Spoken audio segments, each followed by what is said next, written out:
Olá, pessoal. Hoje CV Connect Esportes, né? Hoje de modo diferente. Hoje não aquele debate que a gente faz. Hoje nós vamos fazer um monólogo meu, Giovanni Júnior. Aliás, eu sou Giovanni Júnior, para quem não sabe. Me sigam no Instagram, Giovanni Júnior 11. Sigam também o Connect Esportes, o CV Connect Esportes no Instagram também, que é @CV Connect Esportes underline, né?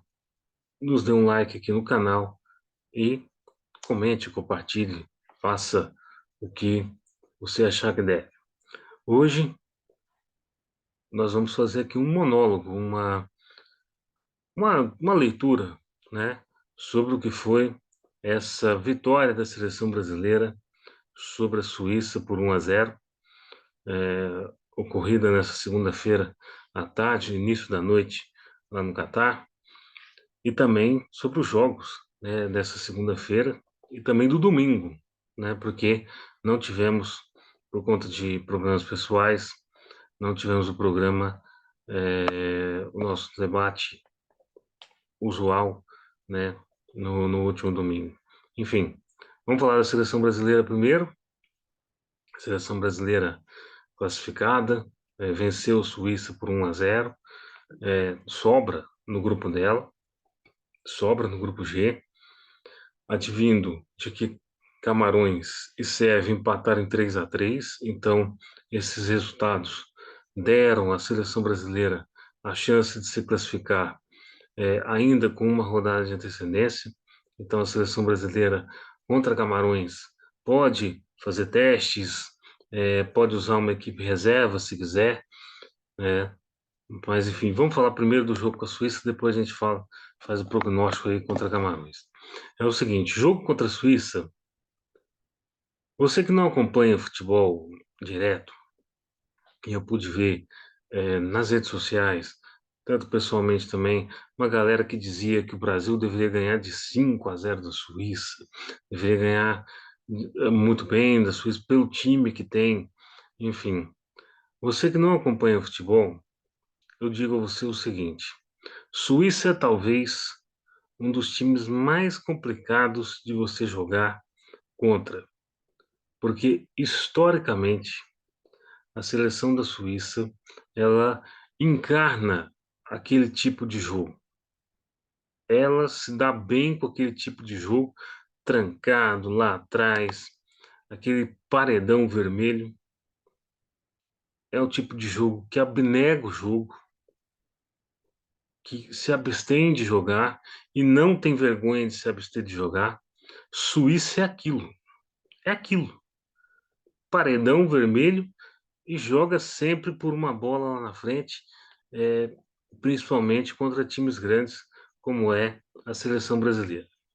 Bom, o time brasileiro, como era de se esperar, o Tite entrou com o Éder Militão no lateral e também com o Fred no meio, Éder Militão no lugar do Danilo, que está machucado, e, e o Fred no meio-campo no lugar de Neymar, que também está machucado, né?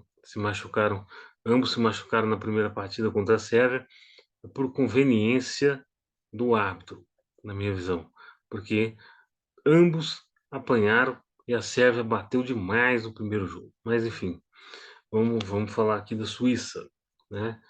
A seleção brasileira jogou bem, mas demorou muito tempo para entrar no jogo, porque o estilo suíço, de novo, é assim. É um jogo de paciência, é um jogo absolutamente de toque daqui e dali. É um jogo chato, um jogo tenebroso. Mas com Suíça tem que se jogar dessa forma. E a seleção brasileira demorou 25 minutos, talvez no primeiro tempo, para entrar nesse jogo. Antes disso, estava se defendendo, não estava conseguindo trocar passes, jogar da maneira que o Brasil sempre joga, né? E, enfim, a seleção brasileira, no primeiro tempo, só após os 25, 30 minutos, que conseguiu alguma coisa chegar, chegar com algum lance, e mesmo assim um lance de bola cruzada, né? Quando uma bola cruzada para o o Vinícius Júnior tenta dominar ela, e quando ele domina, a bola já está na mão do goleiro suíço, né? Bom goleiro suíço, Sommer, né? Que é uma das poucas coisas boas na seleção da Suíça. A seleção da Suíça, diferente do que foi com Camarões no primeiro jogo, ela veio mais retrancada, até porque se eu jogar de peito aberto com a seleção brasileira, com a qualidade individual que a seleção brasileira tem, é pedir para tomar uma caixa ou tomar um chocolate, né? Já que chocolate é próprio dos suíços, né? E a seleção brasileira ela foi encontrando o jogo, ela foi encontrando uma forma de furar o paredão suíço. Até que ela encontrou na tabelinha, no toque, naquele jeito brasileiro de ser, de jogar, ela encontrou a maneira de ir furando a seleção suíça. E a seleção suíça, ao longo do primeiro tempo, ela foi parando de querer atacar. Tanto é que o goleiro Alisson, mais uma vez, não faz nenhuma defesa. Não faz uma defesa. Tanto pela inércia da Suíça no ataque, tanto também pela boa fase da defesa brasileira. E nós temos que falar isso porque há uma maturidade e uma segurança na seleção brasileira pouco vista nos últimos anos. Na parte defensiva, estou dizendo. Marquinhos, Thiago Silva, o Militão foi muito bem improvisado, tirou muitas bolas ali. Não sei se o Daniel Alves conseguiria. Daniel Alves que deve jogar contra Camarões, com certeza. E por quê? Porque a seleção brasileira já está classificada, então ele pode entrar nesse jogo. A questão da seleção brasileira agora é buscar o primeiro lugar, fugir de Portugal, fugir de Portugal, fugir de França nas, nas fases mata-matas. E, enfim, acho que a seleção brasileira fez um grande jogo e agora é buscar o primeiro lugar contra Camarões. Mas antes de falar de Camarões, eu quero falar é, dessa, desse ufanismo brasileiro. Desse ufanismo brasileiro de sempre querer que a seleção brasileira, estou falando, ufanismo brasileiro, estou falando de nós brasileiros. Nós queremos sempre que a seleção brasileira ganhe de 2, 3, 4, 5-0, sem entender o jogo, sem entender a proposta do jogo, sem entender que o adversário também joga. Isso é uma coisa, infelizmente, cultural no Brasil. Porque quando você começa com 10 minutos, com 15 minutos de jogo, e que o time não vai para frente, você não vê pela, pelo ufanismo cego que nós temos, você não vê a seleção, você não vê que o outro adversário também joga, que o outro adversário tem uma estratégia. E isso é uma coisa que precisa melhorar no futebol brasileiro. Precisa melhorar nas pessoas no Brasil, né? Porque nós temos muito essa ânsia de que o nosso time vença rapidamente e tal. Não, o futebol é dessa forma, é estudado, é estratégico, é diferente de outras modalidades, né, que às vezes resolve-se mais com talento do que com qualquer outra coisa, né? O futebol é assim, o futebol é assim. Tem dias que você não joga bem e tem dias que você para numa parede vermelha porque o adversário colocou 10 jogadores lá atrás. Isso foi o que aconteceu com a Suíça, sempre aconteceu com a seleção suíça. A seleção suíça é amarrada, a seleção suíça é chata de jogar, a seleção suíça é um futebol medonho, feio, mas que eles não têm vergonha de fazer, porque historicamente deu certo para eles, entre aspas. Então, você que acompanha os jogos da seleção brasileira, eu não vou dizer para deixar a paixão de lado, porque isso não existe, mas tente entender o jogo antes de fazer qualquer tipo de comentário banal. Por exemplo, a seleção é fraca, a seleção já merece perder a Copa.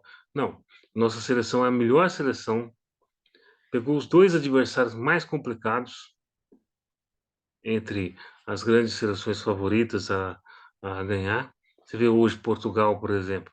Portugal pegou um Uruguai fraco, um Uruguai velho. Queria ver se Portugal desse conta dessa Suíça aí. Um exemplo, depois não vamos falar de Portugal. Então, assim, não. Eu peço a vocês o seguinte: analise o adversário primeiro, antes de fazer qualquer tipo de comentário mais acalorado. É difícil a gente fazer isso porque a gente está lidando com paixões, né? Nós estamos lidando com fanatismo, às vezes, porque a gente tem um conceito, talvez até trazido pela mídia, de que a seleção brasileira, por ser 5 vezes campeã do mundo, ela tem que ir lá e tem que estraçalhar o adversário. Não, ela tem que ir lá fazer o seu jogo e ganhar o jogo. Não quer dizer que, que seja de 4 ou 5-0. Seria ótimo se fosse ganhar de 4, 5-0. Seria ótimo. Mas a vitória está de bom tamanho. É, e principalmente na partida de hoje, onde a seleção brasileira foi predominante dos 25 minutos do primeiro tempo até o fim do jogo, né? Antes disso, a seleção suíça ainda conseguia fazer alguma coisa. Mas se nós esbarramos na defesa da seleção suíça, a seleção suíça esbarrou no forte esquema defensivo da seleção brasileira, que tomou pouquíssimos gols nesse último ciclo. A gente tem que salientar isso. É uma defesa mais madura do que foi na última Copa e também do que foi em 2014, porque lembremos, temos Thiago Silva como capitão desde lá, desde lá de 2014. Então, o sistema defensivo brasileiro foi talvez não, foi o grande figurante desse jogo, assim como o sistema defensivo da Suíça. Então, um jogo de defesa com defesa, ele fica chato, ele fica absolutamente chato. E a seleção brasileira, desculpa, ela joga melhor sem o Neymar. Eu sei que as pessoas dizem que com o Neymar a seleção brasileira joga bem e tal. Eu não acho. Eu acho que o Neymar é um peso.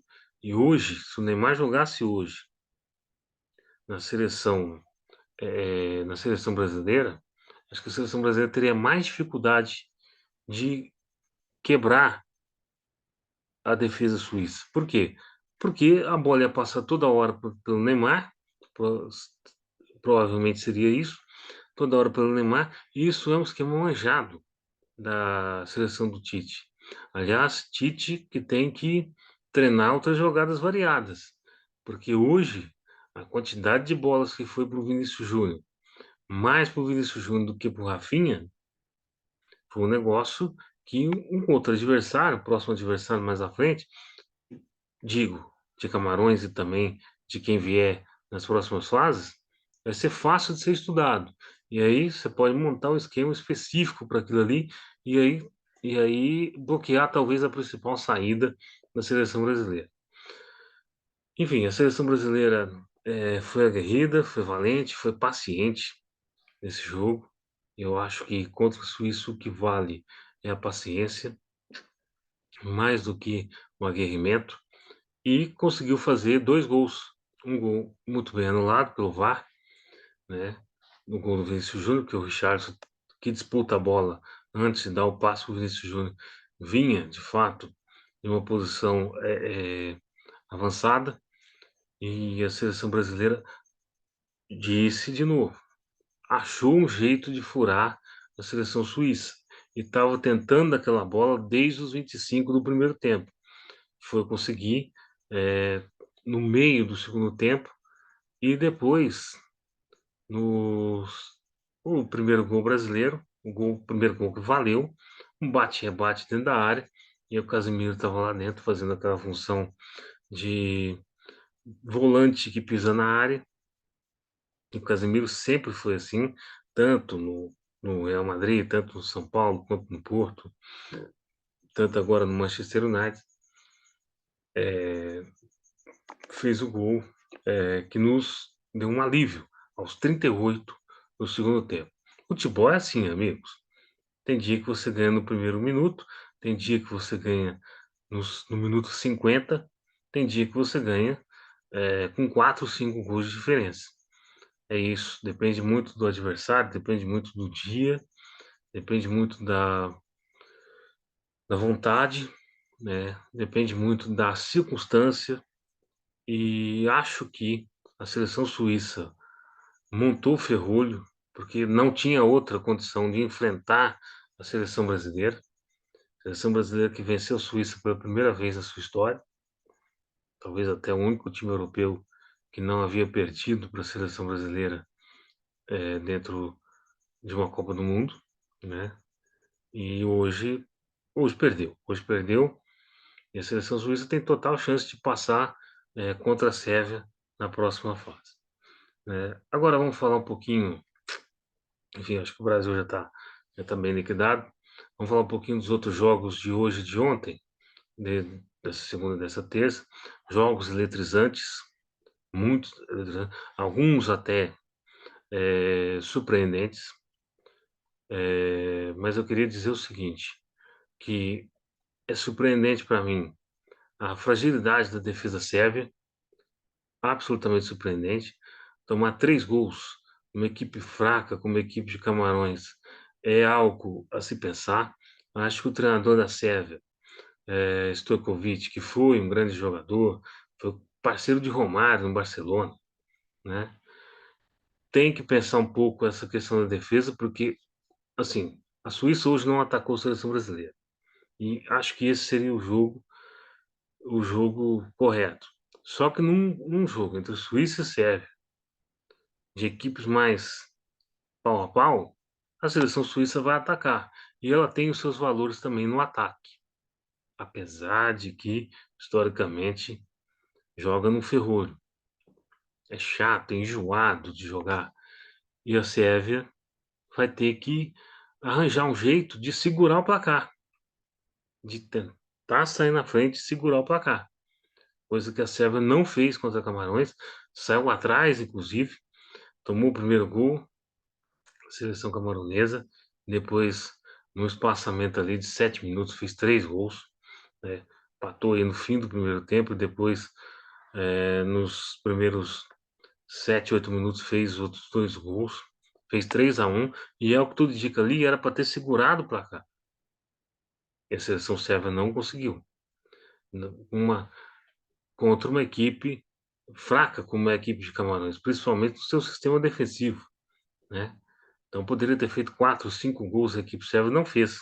Não fez, tomou um belíssimo gol lá do camisa 10 de Camarões, e aí a defesa sérvia se desmoronou por inteiro, assim como foi no jogo contra a seleção brasileira, quando tomou o primeiro gol, aliás, já até antes de ter tomado o primeiro gol do Richarlison, né? Outro jogo eletrizante foi de Gana e Coreia do Sul, aliás, 3-2 para Gana. Gana, esse foi o inverso, né, da seleção sérvia. Esse, Gana abriu 2-0, eh, deixou empatar por conta, talvez até da inexperiência da seleção de Gana, que é a mais nova da Copa, né? E fez o terceiro gol ali por volta dos 70 do segundo tempo, e aí soube segurar a seleção da Coreia. Seleção da Coreia que precisa urgentemente treinar pontaria, perdeu muitos gols próximo ao gol. E digo uma coisa para vocês: as seleções africanas, tirando Marrocos, né, são seleções muito frágeis na defesa. Então, é um negócio muito bom para o Brasil enfrentar essa seleção de Gana na segunda rodada. Claro que Gana tem que jogar contra o Uruguai, este Uruguai que está aí irreconhecível, né? Tem grandes jogadores para fazer um time mais ofensivo e faz um time extremamente defensivo, bem diferente do que foi os times do Oscar Tabares. Aliás, o novo treinador, Diego alguma coisa, tá tentando resgatar essa aura charrua, né, de defesa, mas não está conseguindo, porque a, a equipe uruguaia, hoje, ela não é uma equipe de sintonia defensiva, ela é uma sintonia de, de ataque. Quando você tem Darwin Nunes, você tem Cavani, você tem Suárez, você tem Arrascaeta no time, não dá para você querer que essa seleção seja uma seleção defensiva, né? Aí já falando de Uruguai e Portugal, inclusive, você tem um Godin, que é um zagueiro já velho, né? Velho para o futebol, tô falando, tá? Não é nenhum tipo de desrespeito contra o Godin, que tem uma grande história no futebol. Para encontrar Bruno Fernandes, para encontrar Rafael Leão, para encontrar Cristiano Ronaldo, que apesar da idade, que apesar dos problemas que tem no Barça, que tem nos seus times, no seu time Manchester United, aliás, seu ex-time, né? Agora Cristiano Ronaldo focado totalmente para a Copa. Uma hora você vai tomar o gol, uma hora você vai perder, uma hora você vai ter que ir para frente. Então, assim, esses times, Suíça, Uruguai, né, em específico, times defensivos, é, uma hora vão ter que jogar para frente. E agora não há outra alternativa para o Uruguai a não ser jogar em cima de Gana e vencer Gana. E vencer Gana. Então, assim, é, o cara quando tem um time defensivo na mão, ele tem que saber que uma hora ele vai ter que atacar. Jogar por uma bola normalmente é problemático para um time de futebol, porque normalmente ele fica ali 70, 80% do tempo sem atacar, só se defendendo, que é o que aconteceu com o Uruguai, que é o que aconteceu hoje com a Suíça. Você não tem chance de vencer o jogo, praticamente. Você tem ali uma bola vadia, tem ali 10% do tempo só de chance de vencer o jogo, e você jogar com 10% de tempo para vencer o jogo num esporte como futebol, é você pedir para perder, porque o outro adversário vai ter 80% do tempo de bola, vai ter mais chance de fazer o gol e provavelmente vai fazer mais gols que você. Então, esse esquema defensivo ao extremo, ele é estratégico, mas ao mesmo tempo ele é kamikaze. Há também, o povo fala que o esquema mais avançado é o esquema kamikaze, o esquema defensivo é kamikaze, que você chama o adversário para o teu campo. O adversário, uma hora, vai descobrir um jeito de furar aquela bolha. Tanto é que, por exemplo, a Suíça nunca ganhou nada no futebol jogando assim. O único time que ganhou alguma coisa no futebol jogando dessa forma foi a Itália. Foi a Itália. Mas que tinha grande linha de frente, sempre teve.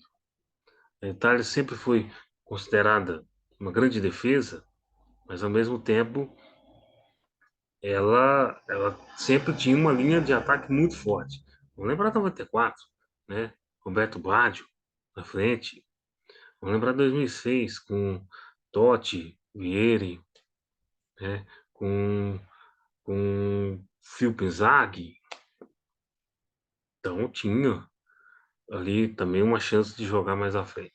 Enfim, sobre a seleção portuguesa, acho que a seleção portuguesa, talvez o time dos times europeus, é o time mais pronto, é o time assim que correu menos risco, apesar de ter tomado 2 gols de Gana, mas tomou o segundo gol de Gana após a saída do trio de ferro, né? João Félix, Bruno Fernandes e Cristiano Ronaldo. Eu digo trio de ferro porque é um triplete ali muito forte. Seleção portuguesa talvez seja a seleção europeia mais forte nesse momento, nesse sentido. Mas claro, pegou uma Gana que respeitou demais Portugal, enquanto esse triplete teve aí aquela questão do respeito, né? Uma coisa é você ter 19 anos e você enfrentar um Vinícius Júnior, né? Um Vinícius Júnior, o Neymar que são caras é, mais próximos ali da idade e tal. Outra coisa é você enfrentar um CR7 da vida que tem 5 bolas de ouro, 5 ou 6 bolas de ouro. Então o cara tem mais respeito. Quando você tira uma fera dessa, é, obviamente que o time fala, não, agora eu tenho que ir para frente, eu tenho que atacar. Foi o que Gana fez. E quase empatou o jogo. Vamos lembrar. Foi 3-2. numa bobeira do goleiro lá, quase que o atacante de Gana empata a partida. Muito bem. Ah, então é isso. Acho que no grupo G da seleção brasileira, a seleção está classificada. Portugal também está classificado, né? É, enfim, Portugal também está classificado e agora o resto ali é a briga pela segunda posição. No caso do grupo da seleção brasileira, a Suíça tem 3 pontos. Acredito que com empate a equipe suíça passa de fase. E aí nós vamos ver o que Portugal pode fazer com a Suíça, né? Se a Suíça passar de fato. Sérvia tem que ganhar. Camarões tem que ganhar da seleção brasileira e torcer por um empate ali entre, ou então uma vitória da Sérvia, mas uma vitória que seja menor do que a da seleção do Camarões. Camarões não vai ganhar do Brasil. Essa é a verdade. Camarões tem uma defesa muito fraca, tem uma defesa que bate cabeça toda hora. Tá com o goleiro reserva, porque o goleiro titular brigou com o técnico e saiu da Copa. O goleiro titular, o Naná, o goleiro do Inter de Milão, né? Brigou com o treinador e simplesmente fechou a Copa. Aquelas coisas que seleções africanas sempre têm nas Copas do Mundo, né? Sempre começa de uma maneira direita, escorreta e tal, e algo quebra no caminho, né? O goleiro Onaná, que deixou a Copa do Mundo, teve divergências táticas ali com o treinador, simplesmente se enfureceu, disse quero sair da Copa e saiu da Copa, e agora o goleiro reserva, que tomou 3 gols ontem, está jogando para o Camarões e a seleção camaronesa briga pela segunda posição no grupo do Brasil, assim como no grupo H. Portugal já está classificado, vai jogar para fixar, vai jogar contra a Coreia do Sul para fixar o primeiro lugar, né? Esses jogos acontecem na sexta-feira, tanto os jogos do grupo do Brasil quanto os de Portugal. Sexta-feira, 2 de dezembro, tá? Para quem está acompanhando. E Uruguai e Gana é mata-mata. É mata-mata. Começou o mata-mata já, não tem mais fase de grupos, embora no papel seja fase de grupos, mas Uruguai e Gana é mata-mata, assim como Sérvia e Suíça é mata-mata. A Sérvia tem que matar a Suíça e a Suíça tem que matar a Sérvia, entendeu? E o Uruguai tem que matar a Gana e Gana tem que matar o Uruguai, né? A Coreia do Sul e Camarões, eles dependem, não dependem de si só. Muito bem, vamos falar agora dos jogos de domingo. Não podemos, não tivemos condições de gravar. E zebra, zebra mesmo, só Costa Rica. Costa Rica, no meu entendimento, não tinha condição nenhuma de vencer Japão. É uma seleção muito abaixo da seleção japonesa, né? E a seleção do Japão, né, configurou-se como a seleção Robin Hood, né? Aquela que ganha dos grandes e entrega para os pobres, para os pequenos, né? Venceu a Alemanha muito bem ganhado, perdeu para Costa Rica, porque parece que é uma neura do futebol asiático não saber chutar ao gol, né? O Japão teve 300 oportunidades de gol e, assim, pontaria descalibrada e os atacantes japoneses afobados. Não sei por quê, porque às vezes com Costa Rica você tem que propor o jogo, né? Com a Alemanha você não precisa propor o jogo. Com Costa Rica você tem que propor o jogo. E não foi assim. Costa Rica deu um chute no gol no campeonato inteiro, nos 2 jogos, fez esse gol, venceu por 1-0, o futebol, coisa que só o futebol explica, ou às vezes nem o futebol explica. Costa Rica agora tem chance de classificação. Veja você, apesar de que a Costa Rica tenha feito um grande papel em 2014, em, agora em 2022 é um time fraquíssimo. E se passar, vai ser por uma sorte imensa, porque tem de vencer a Alemanha ou empatar com a Alemanha. Empate com a Alemanha já dá a Costa Rica talvez a classificação se Espanha vencer Japão. Mas eu acho que a equipe costarriquenha simplesmente fez o que tinha que fazer nesse jogo e eu acho que não segura a Alemanha. A cereja do bolo do domingo foi o jogo entre Espanha e Alemanha. Finalmente, a seleção espanhola sofreu uma resistência, né? Sofreu uma resistência e não jogou bem. Não jogou bem. Precisou de mudar o seu esquema tático. A seleção espanhola talvez seja a que mais joga diferente nessa de todos esses times, que é o que joga no estilo tic-tac, no estilo do Barcelona, né? Acho que a seleção brasileira talvez se assemelhe um pouco nisso, mas não foi bem contra a Alemanha. Não foi bem contra a Alemanha, fez um jogo fraco contra a Alemanha, né?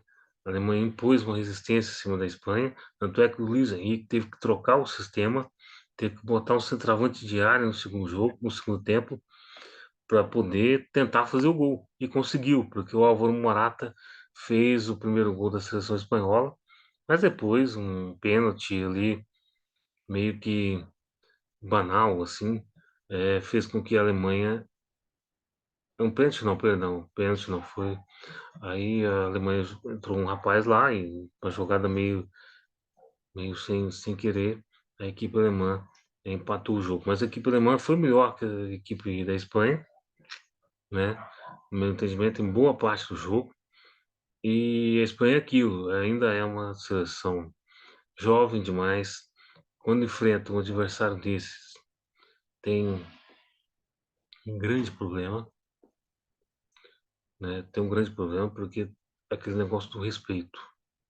Uma coisa é você jogar contra a Costa Rica, outra coisa é você jogar contra Thomas Müller, contra, contra a seleção alemã campeã do mundo. E essa seleção espanhola é uma seleção jovem, 20 e poucos anos, 25 anos, talvez. Primeira Copa do Mundo que esse time espanhol joga dessa forma, nesse formato, né?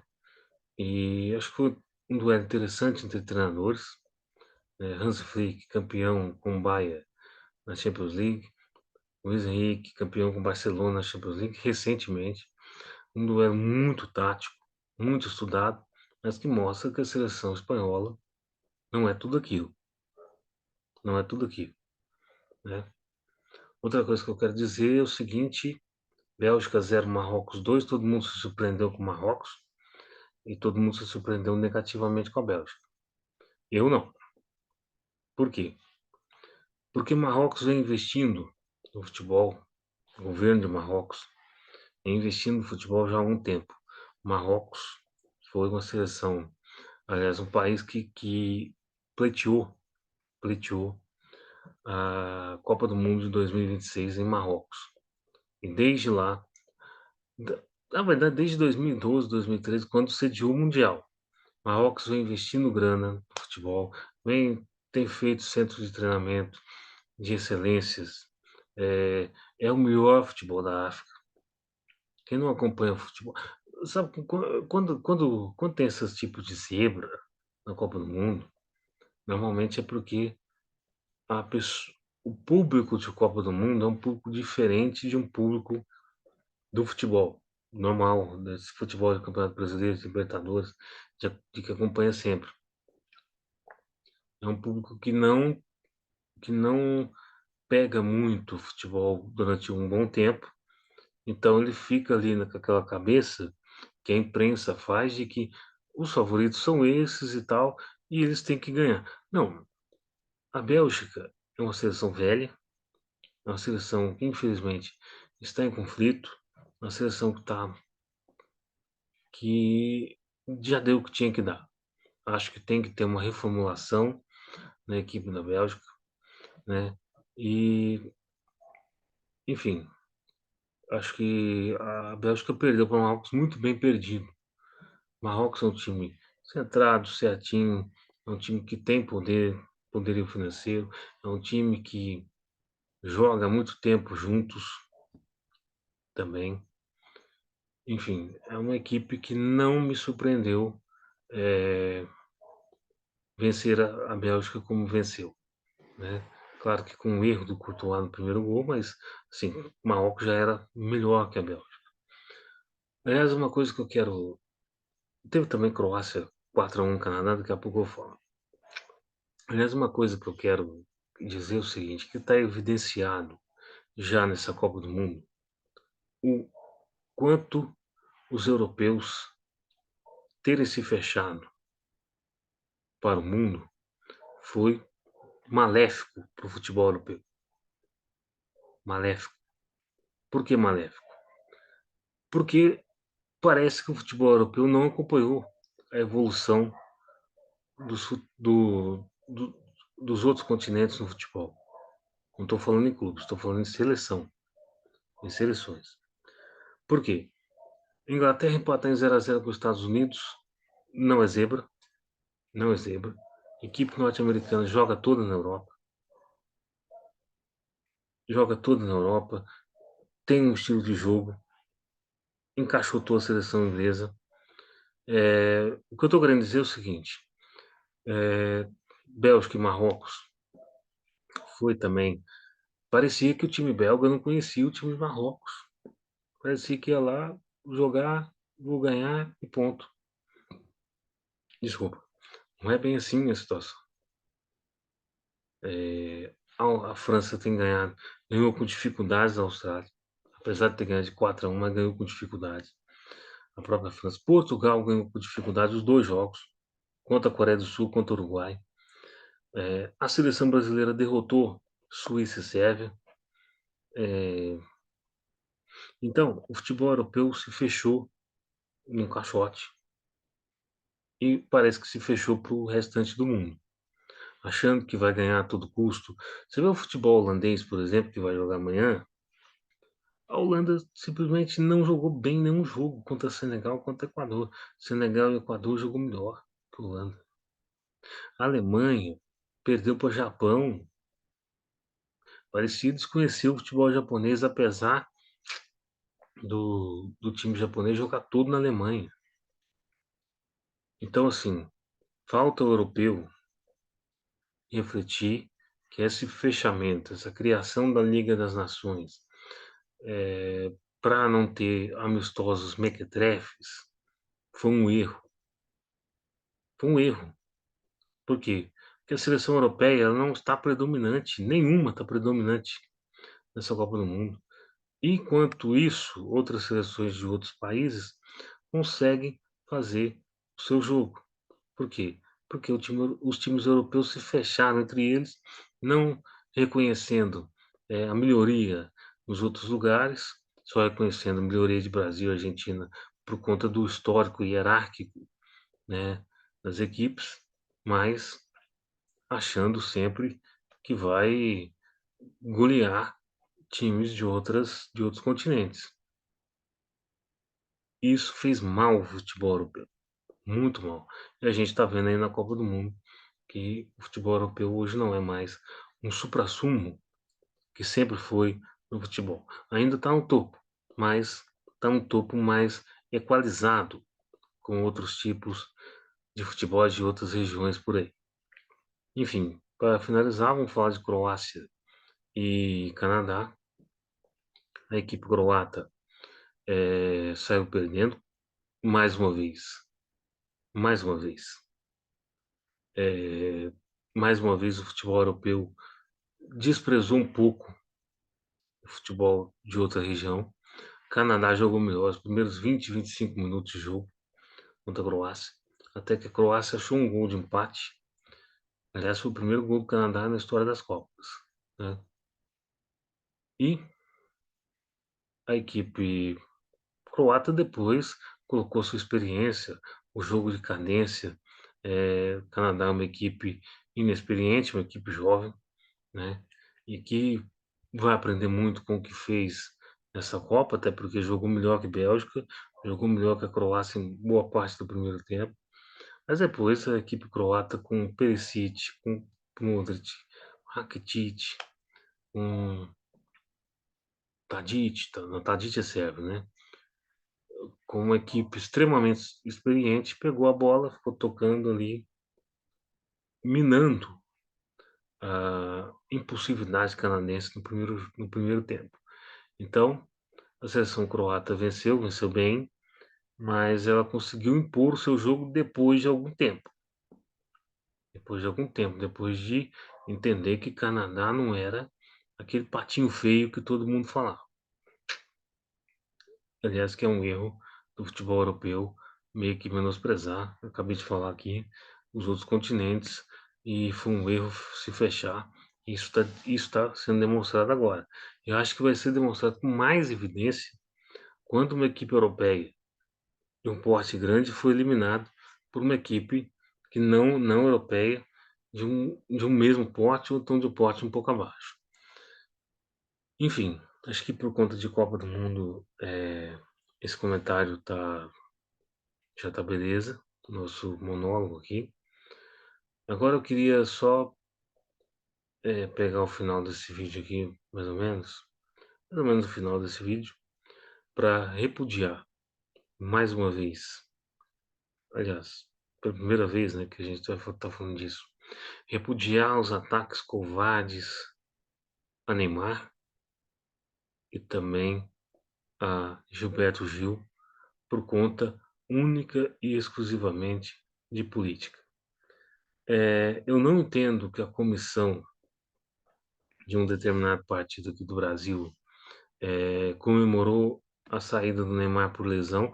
Acho que naquele dia, quando o Neymar sai, não está evidenciado que ele está machucado,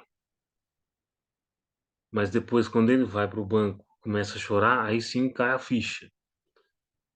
Mas, mas ao mesmo tempo, eu não acho certo ficar toda hora batendo no Neymar por conta das suas posições pessoais. Posição pessoal do Neymar, cara, não tem nada a ver com isso, entendeu?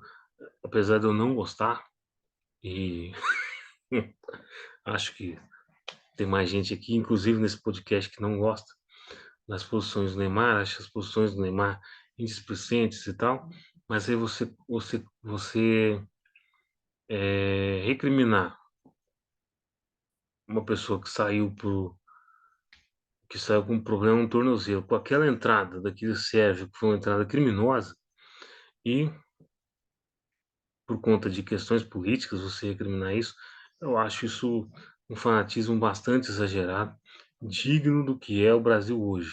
Um Brasil absolutamente rachado no meio, tanto é que as eleições que nós tivemos no mês passado disseram isso, né?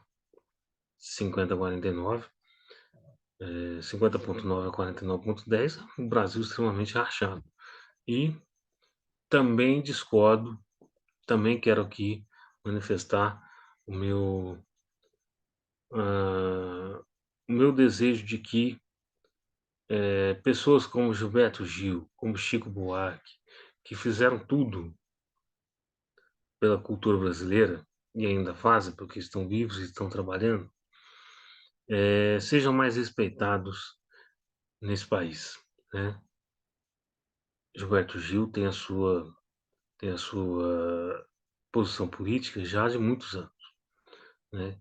E nós, que é a mesma posição política que a minha, inclusive, e a gente respeita isso. Nós estamos vivendo uma democracia, gente.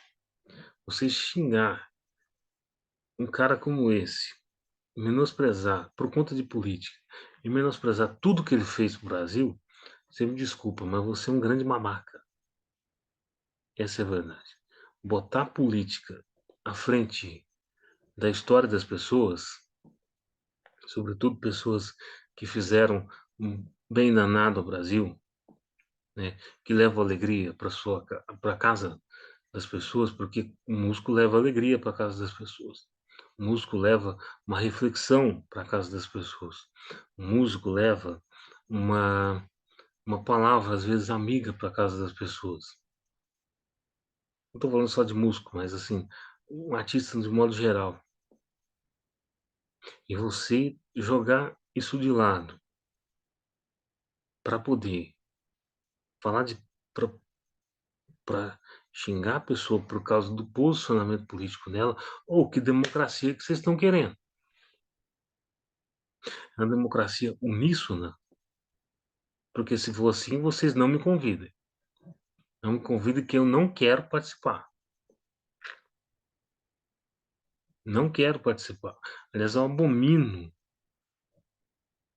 coisas uníssonas, como, por exemplo, uma ideia única de pensamento. Isso não existe. Nós somos diferentes, somos 215 milhões de brasileiros. Cada um pensa de uma forma o país. Dá, apesar de não parecer, mas dá para a gente conviver com quem pensa diferente da gente.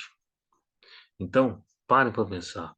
Vocês só estão prejudicando a vocês mesmos, prejudicando o país, quando você critica, quando você xinga publicamente uma pessoa como essa.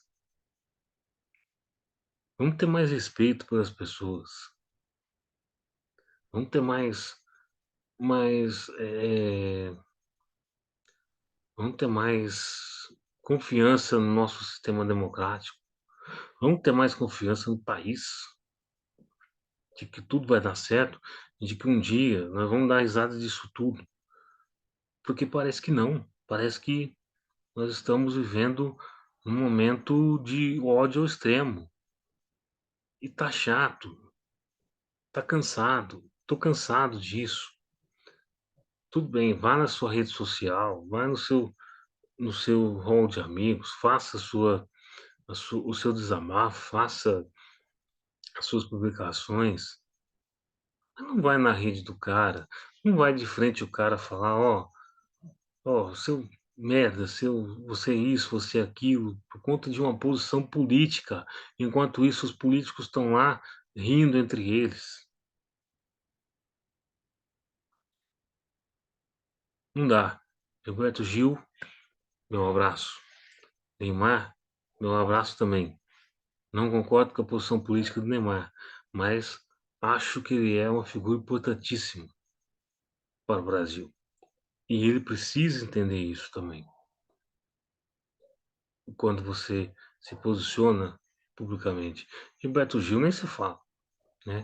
80 anos de vida, mais de 60 anos de carreira, se não for para mais de 70, e Gilberto Gil entende a sua posição frente ao povo brasileiro. Enfim, acho que quem faz isso não pode ser merecedor de uma democracia digna como a nossa. E nós temos que ter, aliás, nós temos que dar graças a Deus de ter uma democracia assim. Porque se o Brasil fosse uma ditadura, certamente nós teríamos outros tipos de manifestação. Não cabe aqui dizer quais, né? Mas enfim, o vídeo de hoje é isso. Muito obrigado. Daqui uns dias a gente volta aí com Thiago Saraiva, com Vinição, né, para comentar aí mais à frente, né? Quando tudo estiver legal aqui. Enfim, cara, curte aí, comenta, compartilha. E é isso. Nosso monólogo de hoje tá se finir. E, cara, você que é mais radical politicamente, pare e pense. Tá dando certo ser radical no Brasil? Tá melhorando a tua vida? Tá melhorando a vida dos outros? Não está. Porque nada que é extremamente radical é benéfico para alguém. Até mais.